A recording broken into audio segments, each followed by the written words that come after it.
تقدر تنسحب من الدوري بليغ، ايه المشكله في كده؟ الاهلي لحظه بس كابتن، لا الاهلي ولا غير الاهلي، الاهلي انسحب من المباراه وقبل كده لا انسحب من المباراه مش مشكله، لكن الدوري العام ما فيش فرقه تقدر تنسحب منه وبليغ، ما فيش فرقه. مجلس الاداره صاحب القرار يا كابتن. مين؟ مجلس ادارته هو صاحب القرار. طب انا بقول لك اهو ما فيش فرقه تقدر تنسحب من الدوري العام، ما انا بقول لك اهو كلام على مسؤوليتي انا.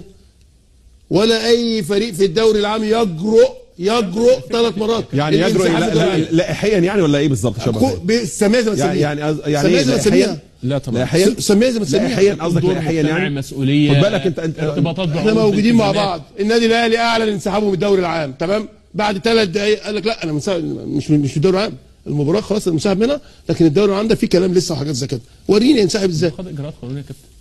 لا حول الله. بليغ لو سمحت انا بقى كلامي محدد، النادي الاهلي ما يقدرش ينسحب من الدوري العام، دي فيها ايه الغلط في كده؟ انا بقول لك طب ما انا بقول لك اهو، بس ما فيش حاجه اسمها مش هو راجل في عقود، في التزامات، في رعايه. ولا قوه الا بالله العلي العظيم.